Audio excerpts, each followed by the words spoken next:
He's ready. Oh, you want to hear mine? Who am I? The worst number 7 in history. My best friend almost flew down the river. You know. Nadia Chifchu. Right, What do you mean the worst number? I know. That doesn't make any sense. I mean, it wasn't a very good number 7, Who was are we it? talking about? Who? Wait, Chief is number 7, is he not? Right, but he wasn't best I pals. think there's a language barrier preventing him from being best of pals. I understand they came for the same team, but... More than best pals. It's Armstrong and the guy Stephen were best pals. So just because they played for the same team doesn't mean they're best Shut up. pals. Let's not get too into detail. Please tell of me you this. recorded this. It's getting kept on it, this is not. Ladies and gentlemen, welcome back to the Sellik, the Thunder podcast. It's been a long time. September was the last episode. It was meant to be a weekly thing. It was not a weekly thing. But nonetheless, joining me today, Kieran, David. Say hello. Hello. Hello. I should say hello on a Celtic podcast, but oh well. We're going to try and change things up a wee bit, right? The Celtic Thunder, we've been going a long time. We're going to try and get people involved. We've been going up. Shut I up. thought you said we've been going. No, We've been gone a long time. We've been gone a long time.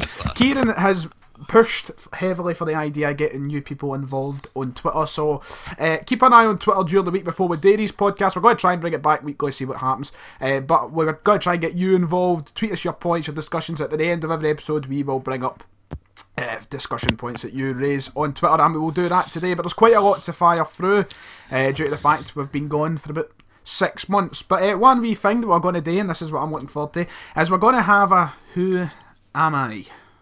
Who am I? And I wonder where you got that idea from. I wonder where Derek Johnson is currently on his fat arse greeting. But Foaming for the mouth. Foaming for the mouth on the Super Squad. I can't wait to hear him complain about me on Saturday. At Ryan 118. Wanker. Anyway, so I'm going to start off. We're going to have one, and we're going to do two. Kieran's got one as well. He wants to do his. But you've got to about halfway point of the video. If you do know it, comment below your guess as well. But I'm going to fire ahead with mine. Right, so first one before we talk about the 6 months that we've missed. Right, we've got he's 34 years old. Right, he's played in the countries Scotland, England, and he had a brief stint in Malta. He made 50 appearances for Celtic, scoring 13 goals. Before that, though, he started his career as a Rangers player. He's made 7 appearances for his country, and the last thing he won was the championship in 2014 with Dundee. He declared himself bankrupt in 2014. Who am I? Anybody got any ideas before we move on? Or these Derek Riordan. No Derek Riordan. It's a decent guess, but it's no Derek Riordan. Anybody? Championship David? with Dundee. David, you got any shouts? Clue. No clue. Well, you've got to halfway through. If you want a wee, I'll remind you of the clues when we get to halfway through. So anyway, Celtic discussion. 6 months has been missed. The last time we spoke, we were about to play PSG at Parkhead. We lost 5-0. Kieran, the Champions League group stage, how was it? Did it meet expectation? Well, I mean, the expectation was European football after Christmas, and we got it. Whether we got it in a pretty fashion is up for debate, but I mean, the end goal was met, so it's a success on paper. But I mean, one win. I mean, it's one more win than the previous campaign, but I mean, aye, to win away and lose at home just baffled me. The 8 home defeats of 5-0 and 2-1 to Anderlecht, like a lot of people, are saying there was no progress. But I don't like this shout for everybody outside. There's no progress whatsoever, because I feel like there is progress. At the end of the day, we're somewhere we were in the last year. That's European football after Christmas.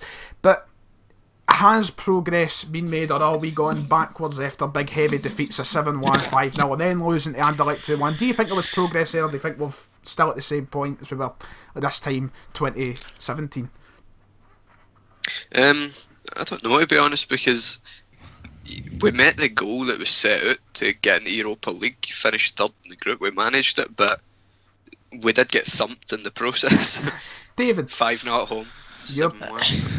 I would say there was progress, because at the end of the day, nobody can expect us to to challenge PSG in that, and we did challenge Bayern. Fair enough, we never get the result, but we gave them a very, very good game. I feel like I At Celtic Park. And see at Sellik Park, see if we beat Bayern, nobody would have moaned at all. Like, obviously everybody would have been happy, but I mean, nobody would have moaned about the group stage overall. There was one thing that, where I was thinking the other night. PSG just beat, who was it? Was it Angers or something like that? One of the 8-0. French teams. 8-0. We lost 7-1. Right. There's a clear divide in football at the minute where I think 7-1 to PSG, when they're trying to go and win the whole tournament, you've got to think at some point, you've got to take there's a lot of people who I think are overly, they have too much. There's too much. I mean, Celtic, we're a big fucking club. We know that, right? But there's no way we can go to the stad to Paris or quality-wise, when you go, Kieran. People just think Celtic quality-wise should be competing with them. I mean, Celtic are a big club in the world, but I mean the players we've got can't match the big teams in Europe anymore. Like, you can't even compare. Miles. I know, like that's the thing though. But like, people complain when Celtic fans use the financial gap in Europe because they say it's the exact same with everybody else in the league. So I mean, but it's a different kettle of fish in Europe because, like, the amount of money they spent in the front line, it was something like 400 million or something if you add up the transfer fees between Mbappe, Neymar and Cavani. Celtic probably would spend that amount of money for the next 50 years. I don't see it happening in their lifetime unless some Saudi prince decides to come in and somehow do it for us. Their total transfers until the year 2065 won't even equal that amount of money. It's quite shocking when you think, but it's true. It's ultimately true. The one thing though that annoyed me about the group stage, and this is where you might not agree with me, I feel like we might have a bit of different opinion. I'd never really spoke about it. I just feel like, especially in that game against Anderlecht, that was the one, and I don't know if it was a specific game plan that night, but for me there just seemed like there was a lack of ambition in the team. There was a lack of want, there was a lack of kind of passion in the game. They were just kind of it took me by surprise that we were so reluctant to actually get ourselves the only thing as well is the fact that we beat, like, see when we were playing Anderlecht away, nobody was expecting a 3-0. And it really, like, we did play well, but it probably wasn't a 3-0 game, especially the first half, anyway. Because I remember thinking at the time, even when we scored the first goal, I was like, geez, I did not expect us to get that. But see the fact we won 3-0, I think that just made everybody expect we were going to pump them 5-0 when we came here. It was always I think every one of us initially said when we were doing that group, but once again, one of the groups, if we get a win, it'll be pleasant, because it's going to be hard to get a win. Anderlecht at the end of the Belgian champions, or Belgian, one of the top sides in Belgium. Anyway. I think some Celtic fans especially, they moan about, like, see, like when English fans knock the Prem, like the Scottish Premier League, like then they do the exact same to, like, the Belgian Premier League, or for instance, like, everybody says, like last year Gladbach. I think people need to understand that. See, just stuff like the Belgian Premier League is just as good as the Scottish. I think the main thing is we've got to understand, along with what you're saying, Sellik are the best team in the world. Like, fair enough, you always want the best. Reputation-wise, we're up there, arguably, but quality-wise, we're not going to be there for the foreseeable future. I think fans have got to take that on board and understand that before they go out and criticise Brendan Rodgers, who has, transformed the team. Criticise him for absolutely fuck all. And there has to be a bit of understanding, I think. See, I think the game at Celtic Park we Anderlecht, I mean, we lost 1-0. It seemed to everybody we just played piss poor, but I mean, if you think about it, Anderlecht were coming to Celtic Park needing to win. Celtic shut them out and stopped them from getting the win that they needed to a certain scoreline. Obviously, we never played well, but we set out not to get pummeled that night. No, so, see, fans, would they have rallied Celtic went out and just played like attacking football the way they always do, at risk of getting beat 4-0? Or would they rather play it safe, shut out the game? At the time, right, you're saying that, and I understand you, and I think I do agree with you. At the time, though, I think it was Anderlecht really good. At the time, though, I think it was just really frustrating. I know, the shock of getting beat up. The shock of playing so badly. First off, remember that guy who was sitting right beside me? There was a lot of people who took it way out of proportion. Him being one of them. Don't get me wrong, like, getting beat at home at a Fanderlecht, like, is it unacceptable? But we achieved our goal. That is really all that matters. Like, even unacceptable, I think, is sometimes a bit of a far cry. Because at the end of the day, we done what we were set out today, and by the end of that game, we knew we were going to be in European football. But here's my question: does that game still to you? And I remember saying it at the time. I remember we all turned to each other and I said, right, if that was us tonight, we're fucked for the Europa League. Do you think still that game shows a lot of us moving forward into European football? Do you think we're going to be as poor heading into this last 32? Or do you think Celtic are ready to take us by surprise yet again and maybe go out to Russia, do something positive, and then hold for a positive result at Park? We've got Parkhead first, so I mean, hopefully a positive result. Can they shock us? Or do you think it's going to be a lot more of that same night in Anderlecht where it's a lot of, Hodo and we've got a long way to go here? See, I don't know, because it all depends, like, genuinely, it all depends on how Celtic play in the night, because Sellik can play their own game and come out with a win, or else they could, I don't know, they just don't show up. Like, it happens, mate. Like, see if we, I know it's easy to say, but see if we play the way we played against Bayern Munich at Sellik Park, we could walk out with a win. It takes a lot of individual performances, Matt. I don't want to talk too much about the Zenit game itself, because I mean, we'll get to that episode where we kind of talk about that game as a whole, but there's a lot of players who I thought in the Champions League this year that just could have had so much more impact. Armstrong, Sinclair, who, especially Sinclair after last season, I mean, this season statistically showing that he's still one of the best players in the team, but it just does not feel like he has that same flair and that difference that he can make in a game. Just doesn't seem like it's been there. The difference, he's even came out and said it, he doesn't dribble as much this season. That's why Celtic fans seem to think he's not doing anything. But I mean, like, last season he was dribbling at people and, like, he's new to the league, it was unexpected, it just seemed like a cut above the rest. But this season he's just adopted a different role in the team, and people don't see him as a star man anymore, and they're getting on his back and just complaining. I get you, but do you not feel like in the Champions League... Armstrong? We're talking about Sinclair. Sinclair. Get with the times, David. But do you not feel like in the Champions League it was just disappointing, though? To, like, even though he's changed his game a bit and he has came out and he said it was different, do you not feel like he could have done a lot more, especially in the games against the Anderlecht? It seems like he wasn't. And it wasn't just him. I feel like there was a lot of individuals who always have the quality to be much better than and it's happened in the league a lot as well. Just those players, Armstrong, who when he plays his best, he can be arguably the best in the team. Same with Sinclair, same with Rogic. There were three players who just never really seemed to stand out in the Champions League where they could have. I know, it just seemed like a lack of effort in the games, to be honest with you. It just seemed like they weren't interested, but then again, I don't know, like, see with Armstrong this season, see ever since he signed that 2-year deal, I'm not happy with it. Like, I think he's fucked us over big time with that, because this transfer window would have been the time to sell him, in my opinion. But now he's injured for a month and nobody's going to touch him, so he has fucked Celtic out of a possible... I don't rate him as an £8 million player, but if somebody was willing to buy it, I think it's a kind of offer that he's going to bite the horn off. I'd really do. Now in the summer, when he's going to leave, presumably, because he's only got a year left in his contract, he's going to go for half of that. There's the question. If he wasn't injured, David, would you have been? I know Kieran's just said he would be, but would you have been reluctant, or would you have been willing to sell Armstrong this January? Well, I remember last year this time last season we were talking about it in a podcast, and I said no, because this time last season. This time 6 months ago, if you like. But I remember I was begging him to sign the contract, but like, I say I wouldn't sell him because I think he's just. But then I think he's like better than he's the best centre mid, like attacking hangman. But I mean, see, I still think he is amazing. But then we've got Encham as well now, and I still wouldn't sell him because I think I like Armstrong. I think Armstrong brings something different to the team. However, see, the only way I would sell him is if we would get a guarantee that would bring another player in. It feels like that needs to happen. I just don't think that would happen because pure stagnant in the transfer window. The transfer window we will come on to, but see, I used to be just one final point.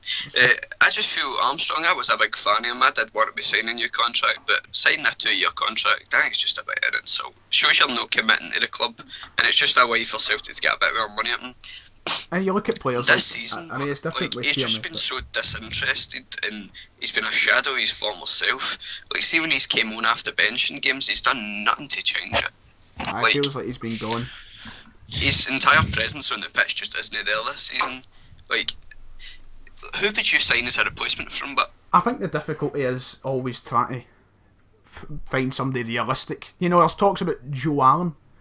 Never happening. Never happening in a million years. I mean, well, West Ham though thinking about bidding like £15 million for him, and we're getting linked to him. I mean, how can we compete with £15 million? And people are saying James McCarthy, come on, the guy's not going to take a wage cut for what he's sitting on. What, probably £70,000 a week.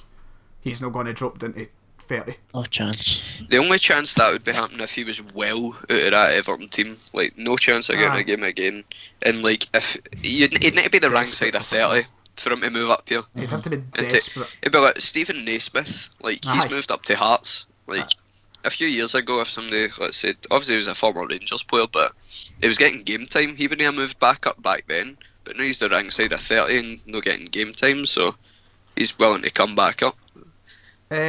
Before we quickly move on, anybody got any final points to raise about the Champions League group stage and the run that we had this season? Overall, I think it was a success because we achieved what we want. We might have not done it in the most convincing way. You got to remember though, Bayern we done what we done. PSG, it was arguably the hardest group. See, obviously you can say, oh, Celtic can't compete with PSG, but it's just so painful to watch us getting shagged every single year now. Is this going to be a yearly occurrence? That's in which when we see a big team getting drawn in our group, are we going to expect 7-0? Like, I don't know if it's like just is it the tactics that against them? Because see, in my mind, I would not want to be Rodgers going into a game like that, because that's when your reputation is going to take a bit of a pounding, because I don't know any way that you can tactically set up as Celtic to keep out PSG. But then, see when you said tactic there as well, see if he goes and plays defensively and gets beat 3-0, he gets slaughtered for playing defensively. Like, for there's nobody trying to go forward, and see when he tries to play attacking, we're obviously going to get bumped, because we can't compete with him. So he gets slaughtered again. It is genuinely a lose. I think it should be a rule now that the games against PSG should be 1 minute long. Celtic would have won that game 1-0. Do you know what? I was the thought running through my mind. Blow the final whistle as soon as then barely scored. But I was ready to go to my bed, man. We know what to build on next season. I feel like everybody asks the same question: how will we do next year? How will we do in the Champions League? You've got to see the group first, but hopefully that's something to build on. You know, we the first season we done what we could. We didn't do very well. The second season we got to Europa League. I mean, the third season it's a push to ask for last 16. It depends. I know it's the next logical step, but I mean, for that to happen, there would need to be major investment on Celtic's part, and that's not going to happen. A lot of luck as well, because major investment for Celtic is like spare change to the big clubs of Europe. Exactly, and we spend £4 million in a player. That's big for us. And see, I know money doesn't like mean good player. Like, I know if you spend 15 million on a player, it doesn't make him brilliant, but it limits a lot what Celtic can do. Right. No, I never had anything. Alright, so next topic under the 6-month briefing: domestic form. Something that has been getting complained about towards the end of before the winter break. We obviously suffered our first domestic loss since the appointment of Brendan Rodgers. We drew with Rangers at Parkhead. I would say unexpectedly, but unexpectedly doesn't seem like the right word. But we had the idea we'd win, and there's just a flurry of poor performances that surrounded it, and a lot of fans are voicing their discontent. We did win the Betfred Cup. I don't know if we need to go too much in depth about that. It was pretty straightforward. I didn't feel like the run was too difficult or much to talk about. But the domestic form, we did lose. There has been a couple of bad performances in there. Do we have to worry about our domestic form at the minute? David, what has been your opinion of the domestic form recently? See, nah, like, don't get me wrong, like, people are just going to compare it to last year, which is fair enough, because like you want to be able to do the best every year. But then I think like, I don't think we've been awful domestically. I don't think we've been as good as last year, obviously. But I mean, it's got to be a lot to build up to I think last year. some people did really overreact to it. Like, obviously nobody wants to lose the game, right? And getting beat 4-0 off Hearts is unacceptable. That one was 4-0 is unacceptable. But see, we knew the run was going to end at one point, so. I think it's just like, well, we're never going to be beaten ever again. A lot of people are, and I can understand the discontent towards the poor performances, I'm not going to lie, because it has been annoying sitting watching it. You know, you're sitting in a game at Celtic Park, we get it all the time, we're sitting there and we're thinking, this is piss poor, this is awful. And it's that same thing, I'm going to come back to what I said about the Champions League. It feels like there's a lack of passion sometimes. I think it's more of a mental tiredness around the team, to be honest. I think not even mental tiredness, physical as well. See the amount of games Celtic players they play. Like I seen like, I think it was something on Twitter. Somebody said that, see, like, I think it was if like 3 draws, all 3 of them came. Like, obviously with no draw, like all 3 of them came right after a Champions League game. European hangover. Like, here's my question. There was a lot of games. Derek Johnson, God bless him, we spoke about him earlier, raised the point in the Super Scoreboard one night that he doesn't buy physical tiredness for a 3-day gap. He was thinking, you know, these are professional athletes playing at the top level, they're playing the Champions League, they can't use tiredness to their excuses. Kieran, do you buy what he said? Can you understand that, or do you think physical tiredness does have a bit to do with our form or our performances on the park? See, I mean, I do think physical tiredness does come into it a bit, but I mean, then again, they are professional athletes. They're getting paid top dollar, like, for in Scotland anyway. So I mean, I think it's just into a lack of drive this year. I don't know, like, our season overall, on paper, if you look at it, comparing it to last season, I don't think is fair. Because last season was a historic season that Celtic will never see. Well, I don't think I'll ever see it again in my lifetime. People need to realise that this isn't going to be a regular occurrence. Invincible trebles. Like, I don't know why that's became the. Obviously, people would like it to become the benchmark for every season. But I mean, in the long run, how many times are you going to see Celtic go unbeaten? We'll put it this way, I will never see it again. I know, exactly. 18. And is that you? Is that you starting to get your discontent for the morning fan? Is that you? I mean, we're going to come on to it. That's one of the topics. I'll save it for then. Save it for then. But I can hear the steam beginning to come out your ears. Alright, I'll just say this. Alright, 6 draws this season. All of them have been poor performances. I don't think, like, last season, I would say a couple of the draws, I felt like we all sort of robbed it, like Ross County away last season when they got the penalty in the last minute. I thought, we definitely deserved to win that game, cheated at it, fair enough, right? Not one draw this season can be put into that. It's been absolutely piss poor performances, but in the bigger picture, people that are moaning about our league form, we are 8 points clear of Aberdeen. We've lost once in the league. Then Aberdeen, who are sitting second, have lost 5 times in the league. Rangers have lost 6 times in the league, and how many of them have been at home? Exactly. They lost to Hibs at home. They lost to they didn't lose to Kilmarnock. They drew with Kilmarnock at home. They lost a good few home games to St Johnstone. That was everyone. But a lot of piss poor performances, and that's a lot of people are seem to forgetting right now. We've lost, as you said, we've lost once. We're still on track for the treble. The league is won. There is, I can sit down and I can solemnly say the league is won. I don't care what as much as I can say that. I just don't like saying that. Come on, like, even last season, I know. You know last season, I didn't want to say it.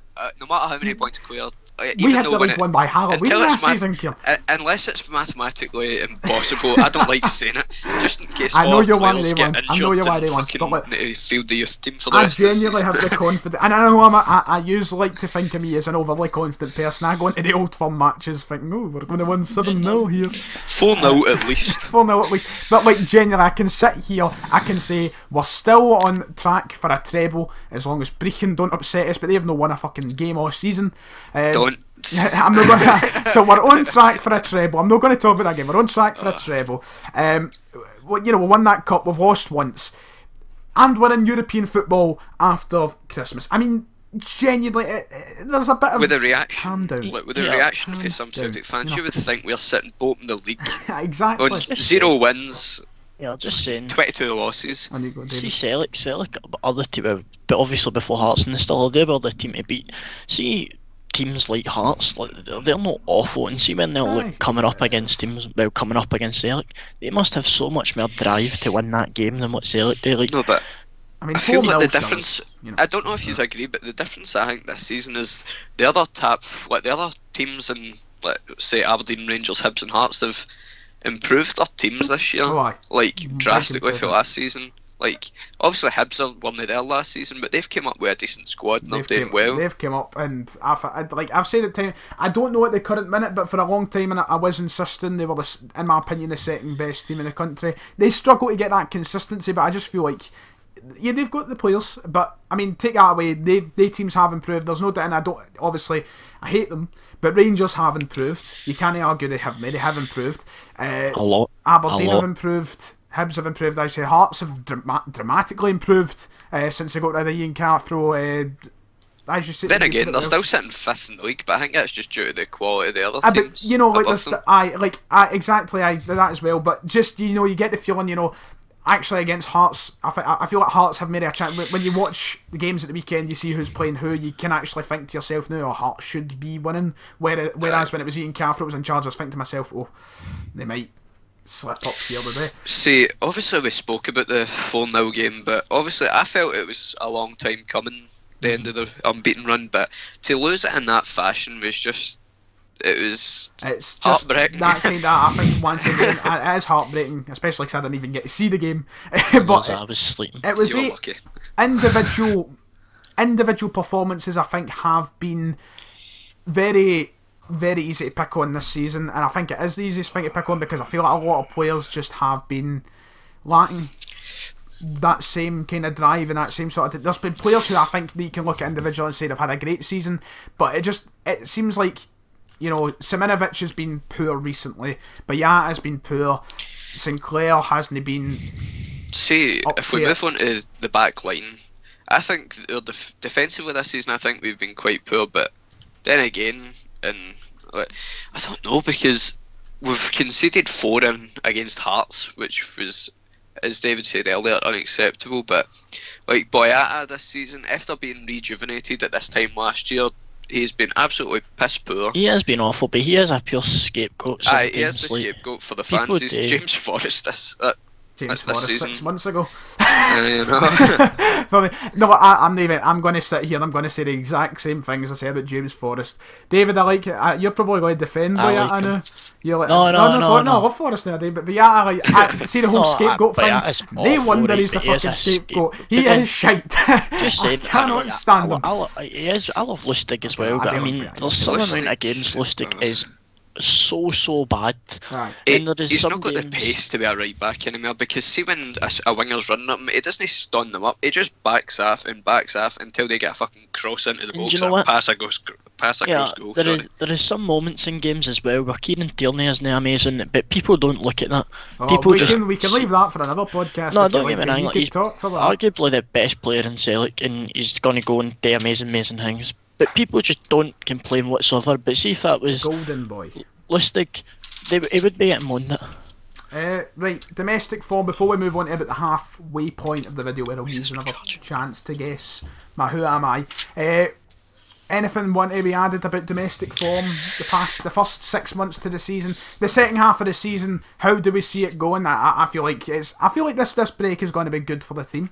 I think it's going to be hopefully a 6 months where we can avoid defeat if we can. But at the end of the day, I think we've got to build ourselves up for this. If we lose now, if we end the season with 2-3 losses, that's the average anyway. I feel like we shouldn't complain or cry about it too much. Hopefully we do avoid defeat.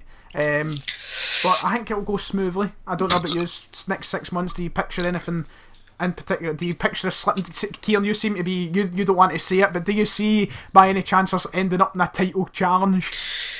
No, because there you I feel go. like That's the confidence. But I feel like it's the break that should hopefully rejuvenate the team and gear them up for the second half of the season, give them the rest they needed, and now they can actually go at it again as a fresh sort of start. And see, I feel like we can just use. We just need to go for a good run of games where we're getting consistent really good results, and then we can pull away for the pack. But just in the month of December, it was a hectic schedule. Like, all the games was just catching up on the players, I think. That's how the defeat to Hearts came about. But the Old Firm at Celtic Park at the end of that year there, I just felt it wasn't the best performance for anybody on the park, to be honest with you. I just thought Rangers seem to be far more up for it. Like, I say we just start playing every single Old Firm game at Ibrox. I'm not even kidding on. We fucking seem to win them all. Even on about that Old Firm, man. Like, don't get me wrong, we were awful, but see, like, and see, probably Rangers were overall maybe a better team, but see if we finished up like chances in the first half, that game would have been finished by half time. Forest's chance, we would have won. Did they? Absolutely. I know the game would have been finished by half time. That's I think one thing that's going to be good about the next 6 months as well is hopefully we actually get a consistent. David, do you mind fucking bonding your mic here? Hopefully we can get a consistent starting 11, kind of close to consistent. The whole Dembele starts 1 week, Griffiths starts the next week, Edouard starts the next week, then it's around a wee circle. I don't like it. I don't like it. We need a striker that's going to start every single week until maybe they dip down in form, and then that's when you switch your striker. Obviously, they weren't allowed to do that because of the schedule. I feel like the next 6 months is hopefully a time where Dembele or Griffiths, even Edouard, gets to solidify their place as the starting striker for the club.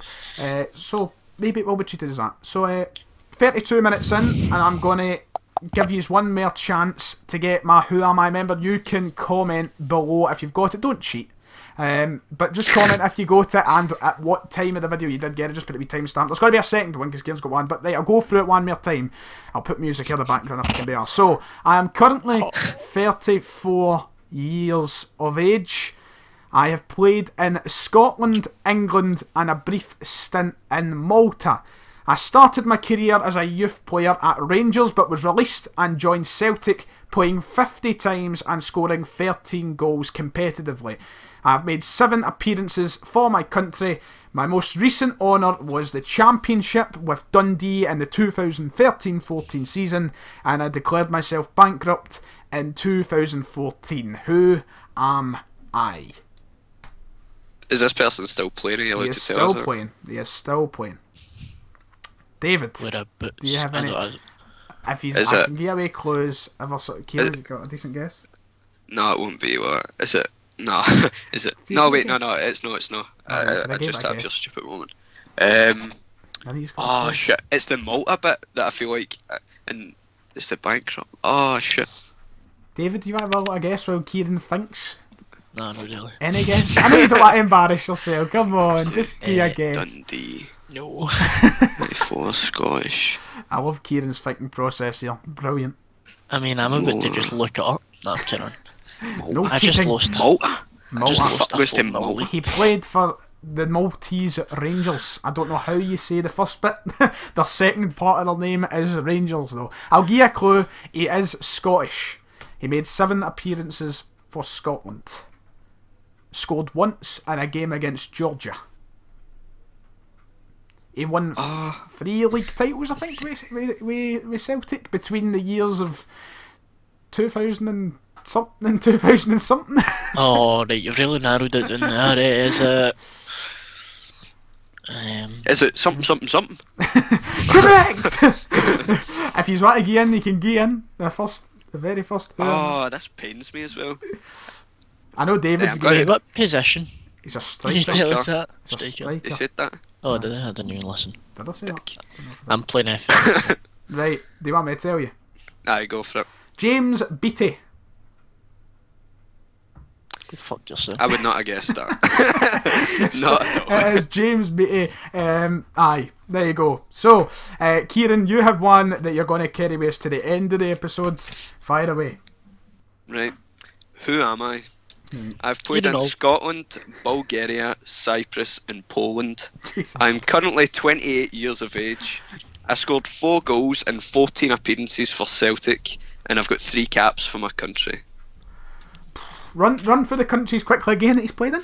Scotland, Bulgaria, Cyprus and Poland. Oh dear, right. We'll come back to that at the end. That's going to be a long thinking process. Anyway, back on to actually talking about Celtic for now. The transfer window, as we know, we are deep into it now. 20 days have gone by. The revolving door has not really revolved.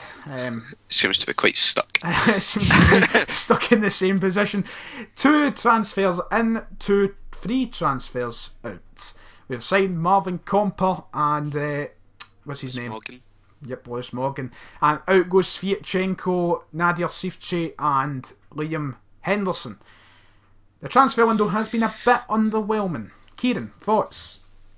I mean, we've still got time.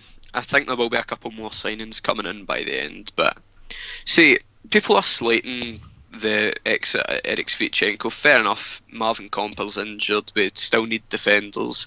I still do think we'll sign another centre half, but I feel like people are saying Eric Sviatchenko, he'd have been the answer to the problems. The guy was so far off the first team before January, so he was so far off the first team before the transfer window. Why would they suddenly be back in the team? Do you not think though the guy deserved a chance? I think he deserved a run out, but people are saying as if he was going to be the immediate answer to the problems when Rodgers definitely would not have put him in the team. I think so. There is an overking it, but I feel like if he was given the time, given the chance, who knows? I feel he like could have done a boy out. His name maybe thought that maybe Sviatchenko wanted to go back, and that is why he's away on loan. Like maybe he didn't want to play. That he wasn't happy of being the third choice centre back at the club, and arguably that stock has now fallen. Signing Comper and Ayer coming into the team, arguably he's the 4th or 5th choice centre back at the club. So the question is this a loan move that is going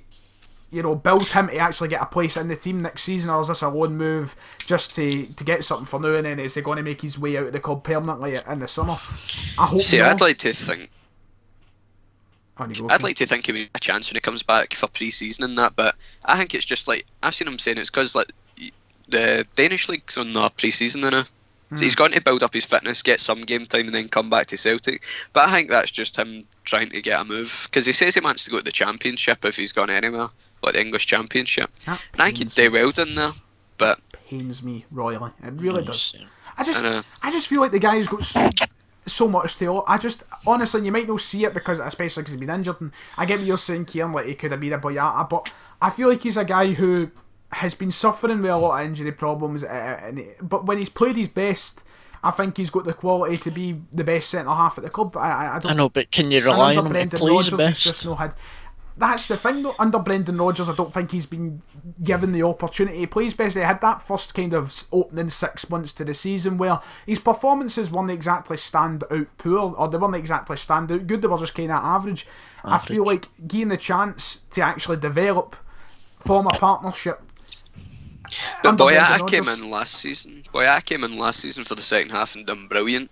Like far more deserving of being in the team than Sviatchenko. Like I feel like he could have done that this season and came in and took Boyata's place in the team and that. But I don't know if you agree, but I don't know if there's something that's happened sort of behind the scenes of the club, because I just think like no, I don't think Rodgers got anything really against the guy, but I just feel like there might have been something, because I just have a feeling that the two of them don't really get along as well as the rest of the team.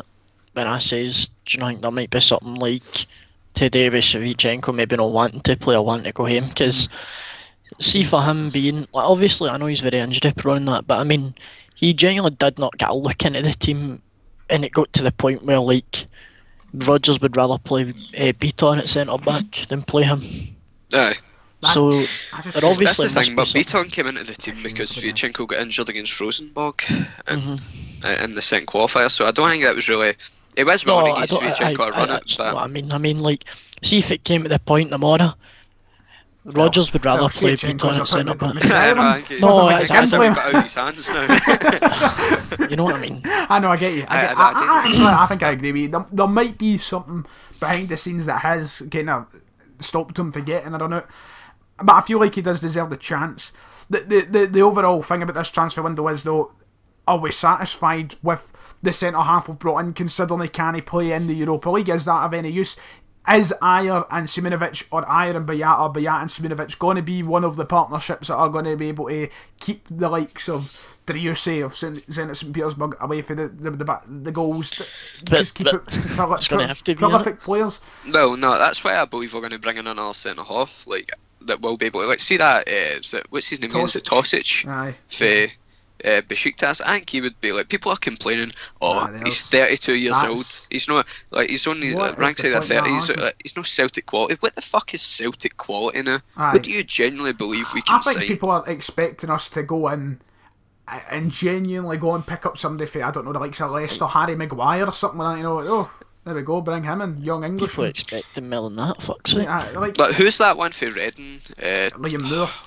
Liam Moore. I forgot his name there for a second. He would have been a really good signing, but see when there's teams like West Ham that are interested in him. Aye, I mean, it kind of renders like our Celtic interest can't useless. compete. We can't compete Celtic with the money. really can't compete It's with. like that Joe Allen, It's a 15 sad million. day, but when Celtic can't compete with like bottom half of the Premier League in terms of finances, it's shocking because Aye. Celtic are a bigger club than every single one of them Aye. in terms of reputation wise, but money wise we just can't compete. I feel It's like a sad thing, but a lot of people are saying this sort of that. It was a point I brought in my video, and I'm going to repeat it again. 32 years of age, people are, he's past it. 32. Why do we want a 32-year-old for £3 million? We live in an era where these guys are professional I know. athletes with sports science behind them, training every day. I'm sure he's not going to be abysmal. If he can keep somebody, and he can put in a tackle, and he can keep somebody for penetrating the back line, that's his job. There's plenty of 32-year-olds that can do it. Nobody's complaining about see, what bloody people don't think about as Bonucci. well is, see with centre halves, like Aye, their age. prime age is like for like the late 20s to like mid 30s. Like Aye. they're not doing a lot of running. Like the whole point is to stop people from getting into the box. That's why they don't need to be as fit, if you will. But I mean, like, I don't understand why people are complaining. Do you want us to go and sign an 18-year-old centre back to partner fucking Ayer? No. We cannot buy young players either because people moan that they're not going to Aye, I know. improve Aye, for we're stuck in Champions League. this world Lewis of Morgan, like, what is suitable right now, and I said it in my January discussion sort of video. I would rather focus on experience at the minute. That's just my point of view. I just because I that's feel the like experience will bring a bit of stability that I feel like their backline's not had this season. need. God, no, Like, Then time. it's Their not even team as in if, general, but like, fair enough, experience over, like, aye, but it's not as if Rodgers has brought in an 18-year-old to play him straight into the first team against Zenit. Like, they're buying a build for the future because that is what teams need to do. They can't, especially when they've got funds like Celtic and in the position, they can't just go out and spend 60 million on fucking a centre back or else a midfielder. They've bought him, he's out on loan for this season to build, to grow as a player who maybe can come into domestic next season, then improve further. the one thing I was wanting to talk about as well, just drifting away from that, Moussa Dembele. Nah, What do you think? No, I think Transfer. by the looks I of love him. things, I love He's him. staying. Still, I think he is he's- gonna stay at the end of the season. We're at this point now where he's going to be here to the end of the season. Then more than likely leave in the summer transfer window, unless we manage to keep a hold of him for 6 more months, which would be difficult. But I'm very happy he is staying. I feel like a lot of people have been getting on his back recently, and so many people are showing the attitude of hurry up and sell him, get rid of him. See, to be honest, I'm sort of in that boat because, see, like, Oh, I mean, don't now that worry, it seems like he's going to stay, like, watch this, man, he's going to be turning up at Brighton Pier on the 31st of January. Right there, But- unveiling beside Saffron Barker. See, I feel like as long as he's like wanting to stay at Celtic and he's not going to seem just like in his mind's not in the right place and that. See, as long as he's focused and committed to actually playing for Celtic and his heart's not in that fucking Brighton. But I still think a lot of people are like, oh, he's not playing, he's hid his heart, whatever it is, no, it's Celtic, he wants to go, hurry up and get rid of him, we don't want him. I don't even think it's down to that. I think it's down to that same discussion as what I said a minute ago, or not a minute ago, but earlier. I just think it's because he's not getting a consistent start. He doesn't know if he's starting one week or if he's on the bench next week. I think that's the I generally see, feel like he's got injury a lot to hampers him offer. as well. Aye, though. that as well. Like, I think he's still yet to recover. As soon Hopefully as this he- January break has allowed him to recover to full Aye. fitness. And then maybe, who knows, maybe we go and play Breaking this Saturday, he puts 8 by them, then he'll put 5 by Hearts and happy days. Who knows? I mean, if he puts 8 by Brighton tomorrow, then I'm pretty think sure he's he'll be gonna off to Brighton. Like, he'll make that game.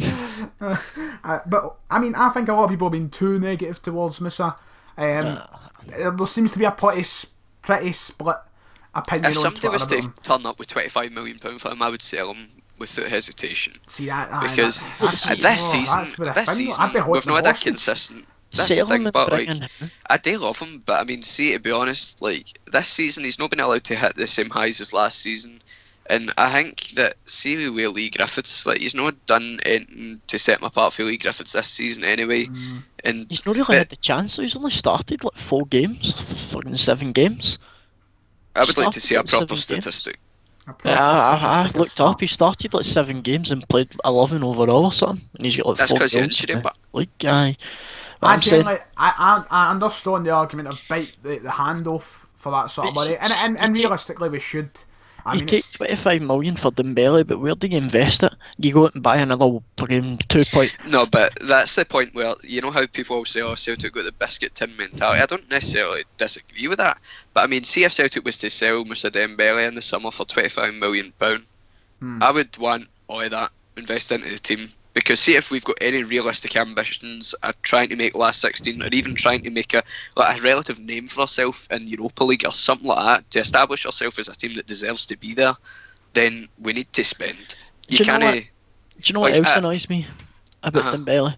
See, Dembele, he gets, like, obviously, like, he is, because he's been like linked with teams and that for this, but he cost us genuinely like 700k, and people like 500k, and see if people looked at him as a 500k player instead of a 20 millionk player.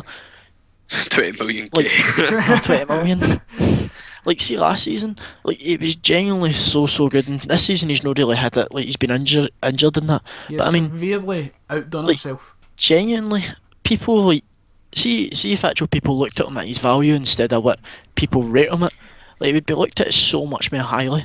Like, he genuinely basically cost us nothing, and he's the best player on the team.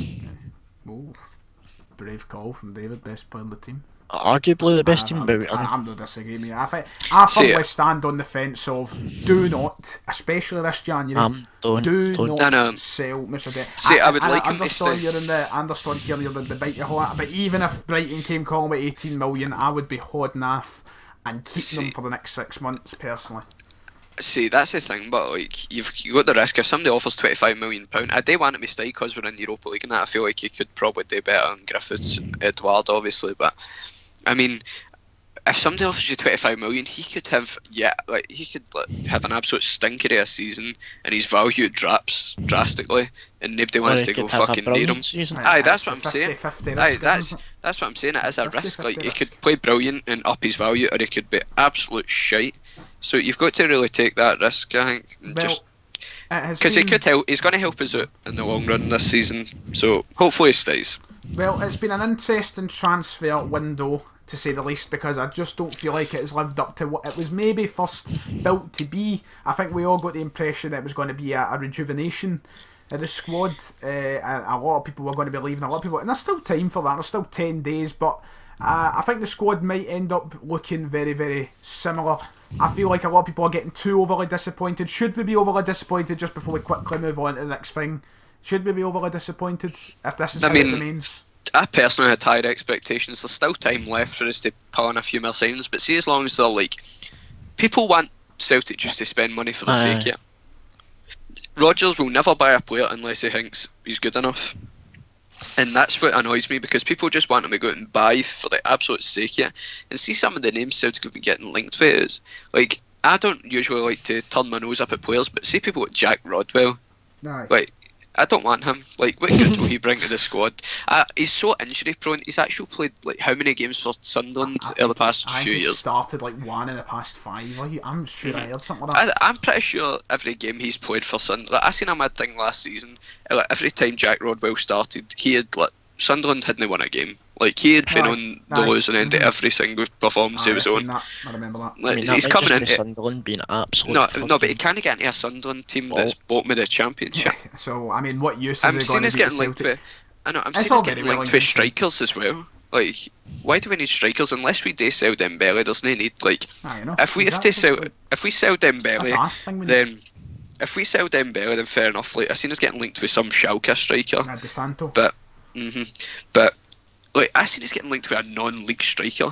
Like, genuinely, like, but we signed Kundai Benyu for Ipswich after a loan spell on a non-league team, but he's away on loan to Oldham. But like, it was generally because he had scored 16 goals in 17 games in the Tasmanian Premier Division or something. It's like the 6th tier of English football or something like that.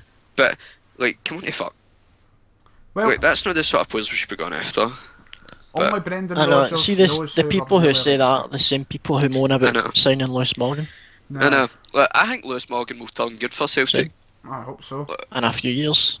So, moving... I think next season he could easily get into the team, as long as he puts in the work. Now you've got a wee moan off your chest, Gail. We'll move on to the second last... I mean, we've got like 9 minutes before we hit the home mark. We'll try to keep it an hour at max. So, we'll go through it quickly. Kieran, would you like to release some steam? We're going to talk about the moaning fan.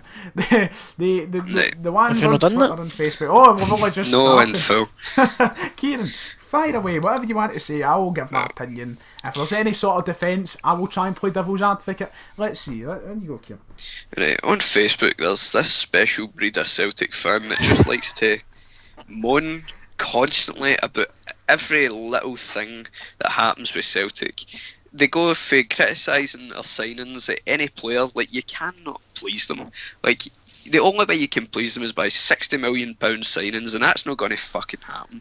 I mean, they moan when we sign Lewis Morgan, who's a young prospect. They moan when we sign an experienced centre-back, just because he's age. They moan about any person we get linked with. Nothing seems to be good enough for them. I just don't understand it. This season, they say it's been subpar. Fair enough, some of the performances have been shocking, but where are we sitting? Top of the league, 8 points clear. I just don't understand the mentality. And like, they're constantly criticising Brendan Rodgers as well. I mean, you're criticising a guy who's already had legendary status at Celtic for one season. Aye.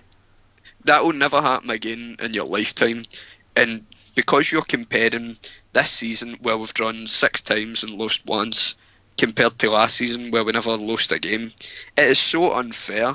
And to be constantly on a guy's back who's done so much for the club, transformed us, it's just a sheer cheek. Yeah, I just don't understand it. Like, they're constantly on the backs of the players. Like, you think with a new signing coming in, you support whoever plays in a Celtic shirt, but no, they're constantly on their back before they've even had time to kick a fucking ball. I don't understand it. Right, there we go. I was Defo, going my to... boy, defo, I was defo. going to play devil's advocate, but I can't because I agree with absolutely everything, and it's just the truth. So, do you know what? That was a lovely wee moan. I enjoyed that. Do you know what? Well done, Kieran. Well done. It's true. I think it's true. I feel like this season there has been sets of supporters, and I feel like it's the only people who really date are the kind of people who do go and comment on Facebook stuff. I feel like there's a lot of people who don't comment that have the same mentality as us. And you don't see that. I think we're the kind of people who don't go into Facebook and comment on Celtic's posts. So I think it is a minority, but it's a minority that is, I think, starting to represent a lot more of the fans, and I don't like that because I feel like it's a horrid mentality that some people have. I know, it's like, it just seems to be like outweighing like the level-headed supporters. Like, see when I go on, it just makes me question. Like, say like, you like to tout yourself, we like to tout ourselves as being the best fans in the world. I mean, when you're constantly just berating the players, the manager, like just constantly criticising them, how is that supporting the team? That has just been one moaning bastard, and it's actual. I'm not even kidding on. It's actual older people that do it. Like, I don't see the same mentality for the younger fans. Like, see when I go on Facebook, it's always 47-year-old Barry for fucking Uddingston. 3 wins and a mortgage to pay off, pissed off at life. Just vents his frustration at Celtic. Oh, brilliant. Right, we've got about 5 minutes left, and we're going to try and rattle through a few of these Twitter thing with David and Kia. We're going to try and keep our answers to each one of them short. Every week, though, we want to try and get your views involved. So during the week, keep an eye on my Twitter, at Ryan Stephen F. And I will put up a tweet saying, right, send in your questions, just reply to that, and that would be very helpful. So, I'm going to jump through a few of the things. There's something here about Europa League predictions, but we'll eventually come on to that. Celtic Park upgrades that they should do. That was Addelad that asked that. A lot of people talk about renovating the main stand. Should we do it? Should we? Maybe I say we go for something different. Like, he never specified which upgrades. I say we put a swimming pool on the pitch. Do you know what? No bad shout. Celtic Park baths. Love it. See, instead of making stairs, I say they make just a big fuck off elevator. Escalators. How your legs can't take it. I'm firmly on the side of we should not make the main stand 2-tier. No. What a horrid but, idea. I mean, That will never be full. We can't fill the stadium most weeks. I know. People don't bother. That's what else annoys me. People don't bother turning up for every game. They bought a season ticket. Arseholes. People who leave early, like Ryan. Look, I know. Ryan, the new Tesco. And, oh shit. We can cut that out. Yeah, it's fine. Right. The new anonymous employee of a supermarket chain. Starting with Tesco. Oh, jeez, oh. Right. Right, you can edit out the Tesco. Okay, it's fine, right. Celtic supporting celebrity who you love and admire the most. Everybody going on about Conor McGregor, but will he ever top Rod Stewart? There's a question. Rod Stewart and Billy Connolly. Have you ever seen that film, is it Goon? It was... it's set in Canada. It's got the guy Sean William Scott for American Pie. No idea. It's about ice hockey. No. But it's like the guy in it, he's Canadian. Jay, I don't know, his name's like Jay Baruchel or something, but he's Canadian and he's a Celtic supporter. I just find that quite Is that weird. your favourite Celtic celebrity fan? No, it's not a favourite, it's just a I don't know, an odd one. Mate, I'm going to go with Killian. Killian. I'm going to go with Killian for me. My favourite one, I don't know. I don't know. Aye, Stiffer. I'm going to go for... No, that's not him. It's his pal, innit? It's in that How did you get one at this point? My favourite is I'm going to go with Killian. I think he was a smashing half-time host. He's mine. Oh, yeah, I'll have to go for... Oh, is it Ross McCall, the mad guy for Green Street? Aye. Him. Favourite Celtic fan? I don't know. I'm trying to think, yeah. Right, Conor McGregor. Everybody's going on about him. I hope Khabib Nurmagomedov kicks his fucking head off. Anyway. You're a hot bastard. I like Khabib, right? And I prefer Bill McGregor. So, what do you make of the stuff between Commons and Rodgers this week? What do you think of Rodgers always stating he wants quality and wants to wait for talent and not really sorting key defensive issues which have been apparent since Linfield? So what exactly happened with Commons? I mean, I've seen stuff about it, but I've not really... he's been very critical. See, people are really, like... Because he's been critical of Rodgers, I mean, he's just trying to make a name for himself as a pundit by just trying to get fucking... Like, he's not going to get back in... He's not going to get back into football. Like, he's not got the fitness for it. He had a back injury as well, but he's just trying... I think he's just trying to make a name for himself as a pundit, trying to get more people talking about him, and... I don't know, and people are jumping on Chris Commons' back, like, saying, oh, fucking traitor and all that. Like, what? The guy done so much for the club. Like, it was fucking 7-8 months ago, people were saying, oh, play him in the last game so he can get a fucking guard of honour getting clapped off in the 15th minute. He's only doing his job, but his job is basically, not to criticise, but it's to praise and criticise. Sutton criticised Tyler. Like, I know that is worth criticising, but I mean, just people need to understand that not all criticism is bad. Like, he's trying to... It's constructive. Maybe in his mind he's trying to be like constructive with it, and like trying. But I don't think Brendan Rodgers, as he came out and said, is going to sit down and take advice off Chris Commons. I mean, that's not a dig against Chris Commons. I like Chris Commons, but and I'm pretty sure fucking Brendan Rodgers is a world class manager. I'm pretty sure he's not going to start. He's certainly more qualified. He's not going to take it to heart. Connor Spence says, apart from centre half, where do you think Celtic need to strengthen in this transfer window? I would say probably in the wings, is my opinion. Musonda. Really? I think the wings is the Musonda would be... The wings is the most important, I'd say, but apart from centre half. I think a lot of people have been overly critical of Craig Gordon. We never spoke about that, but I don't know. Save that for another time. So if you could pick one position in the park very quickly, where do you think it'd be? I'd go with a wing. I don't know what side, but a wing. I'll go with winging as well, just for depth, considering Johnny Hayes is out. But Charlie Musonda, that would I don't know actually. Oh, you're a basic bitch. See, to be honest, like, where we need centre half, obviously, but I mean, he said there's somewhere else. See, right back, maybe I'd say. Right back, definitely. But I'd maybe try and bring in like a CDM. No, not to take Brown at the team because Brown's amazing, but just to kind of. Well, Rodgers has came out and said that Kouassi Abui or Abui Kouassi, whatever way you run it is, he's meant to be the... But I mean, see somebody who just would be like a replacement for... No, but that's the thing, like Rodgers came out and said Abui's the supposed replacement for him. Well, we've not seen an awful lot of him, but hopefully he goes out once and gets game time. Why? But because when he's played, he has played well. Abui, I think we'll give him a chance. I want a young Scottish player. I want John McGinn. But anyway, that'll about do it for discussion. But Don't you mock me on my own podcast, please.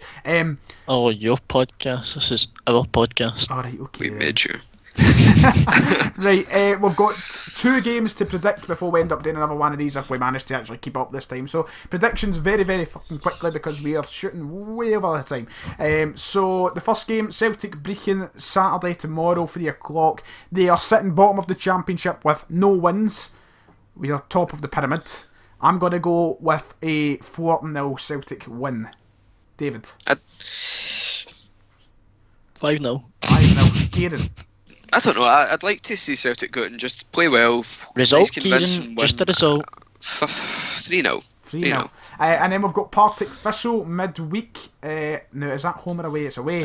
Away from home. Back to league. First league game in a while, I think. I think it's one of the games that we are going to just try and come back with a sort of a bang, and it won't be too much of a struggle. I'm going to be just straightforward. I'm going to go 2-0 Celtic. Kieran? 2-0 Celtic. Nice. That's what I'm saying. David? 3-0. Well, that about does it then. I'd like to thank David and Kieran. Hold on. You've got to... aye, of course. So, right, run through the clues one more time. I'll try and... I have played in Scotland, Bulgaria, Cyprus and Poland. I'm currently 28 years old. I scored 4 goals in 14 appearances for Celtic, and I've got 3 caps for my country. Now, would you like to know the country? Aye, which country? Republic of Ireland. Oh, and he's played in... It's not Robbie Keane. No, he scored well more goals. Right, okay, am I allowed to take one more clue? Let me just look them up so I can get an clue, is he still playing? He's 28. That is now the clue. 28, right. Is he Finnish? What? Geez, Irish 28-year-old who I have no idea. I know, this one's a wee bit obscure. I'll let you know, he played for Celtic between the years of 2006 to 2010. He had subsequent loan deals at Motherwell, Plymouth and St Johnstone. I don't even think this guy was Irish. Killian Sheridan. Well, wouldn't you know? Is it Killian Sheridan? Aye. Oh, what a guess! I was just about to say him there, but fair enough, Ryan, you go. Get in. I was like, I thought he was Scottish. That was my next guess. I thought he was Scottish, you know. Brilliant. I'm happy. That's a good, successful comeback episode then. See, I went for him because he played in Cyprus, not it? Ryan's definitely typed him up. I genuinely I don't know what to cheat. Anyway, thank you all for listening. If you've enjoyed the return, keep in mind if you want to listen offline, you can download via SoundCloud. Would you like this to be a weekly occurrence every Friday? To be a weekly occurrence, yes. Leave a like. Leave a like. Aye. We want a name. 7,000 likes, please. And we'll be back weekly. But enjoy your week, and I'll see you all next time.